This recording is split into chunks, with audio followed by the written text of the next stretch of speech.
However, in the new media landscape, now I'm not sure what to call it anymore because new media seems somehow inadequate 10 years in as a phrase.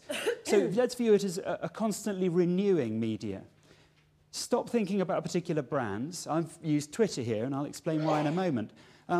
But start instead just to lodge the fact that we have incredible freedoms to reach people in new ways, where they are, following their own interests. And I don't think this is solely generational, particularly as the kinds of features that we have, we had on our computer desktops are now spilling out into handheld devices, are appearing on easily usable on TV screens, and we're only just at the beginning of that.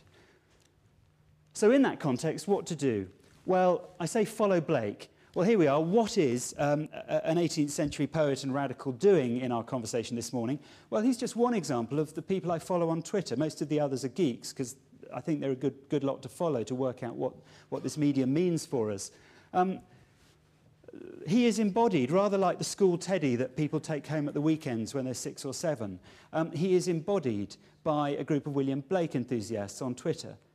You have the opportunity to engage with, here there's mention of a lecture, there's mention of some museum mugs you can buy, and then someone else makes up some mock Blake verses.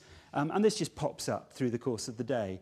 I feel very close to Blake and his work through this. And this is a very intimate thing among a group of people who will never meet. Interesting for us. I'm going to use the last few minutes to tell you a little bit about how we're trying to work with this situation at the Open University. The first thing I'm going to do is give a very brief advert for iSpot. Janice, please blush prettily and wave. Okay. Now, if none of you asked Janice about a question about a 6-year-old girl finding a new species of moth last week, I will. Okay, so that's one of our questions for the question time session, or find Janice or myself. iSpot is about building a community of biodiversity spotters. It's a brilliantly simple and, I think, effective new project that we're doing to reinforce learning and commitment and, for want of a better word, love for the natural world. Just a few slides I'm going to show you about a new project that I'm working on at the moment called Creative Climate. Now, a bundle of words that we could apply to most of the achievements of the environmental community of the last 20 years include fear, concern, anxiety, and I think we have now knocked at the door of everyone who is going to be motivated by those kinds of emotions. And they've come out and they've signed up. To find a working majority to, for example, change the political economy of energy, or to ensure that Bristol move their football ground somewhere else instead of a wetland, will require, I think, a different set of emotions. We need to extend out into an excitement at the creativity, imagination, innovation, and passion, actually, that we might uncover as we respond to environmental change issues. So what we want to do is to plot a global diary of how people engage with environmental change from 2010 to 2020. We are working with the BBC. We've got a 10-day World Service series going out either side of COP15, the climate change conference, although I must emphasize this is about environmental change in the round. Partly it's about trying to make sure that we overcome some of the, I think, exaggerated interest in climate change, even though that's the issue that I've primarily come from.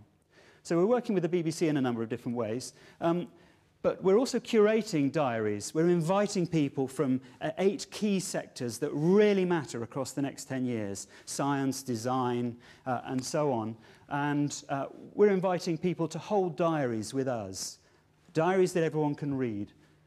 But we're also, this is a mass observation project. We're inviting members of the public to track their own stories of engagement with biodiversity, climate change, and other issues across the decade. It's an online diary, but we'll also be keeping, acid-free paper copies stacked away in the library, because actually one of the things we want to remind people of is that this key decade in human history is compelling. The act of creating an archive is also the act of an act of hope. So there's something implicit in it that hell, this is a problem we might just fix. This is just to indicate our sense that this is a very diverse story. And we've already established stories that do, and diarists that do span the planet. We're doing that initially very cheaply. So that's just a reminder to you about this point about the barriers coming crashing down. Just lastly, 2 quick sketches. The designers are working on the design at the moment, but this gives you a feel for what the website's going to look like. One of the things we want to do, whether you are the president of the Royal Institute of British Architects or my mum, you will be flattered, actually, by the importance of your diary. That's part of the point. Everyone's commitment, you know, the cheesy phrases about we're all in it together and so on. Of course, that's true, but we have to find ways of making that feel authentic. So I won't say any more beyond inviting you to find out more about the project from me, either in the gaps or there's a chance just to get in touch with us at the Open University. Thanks.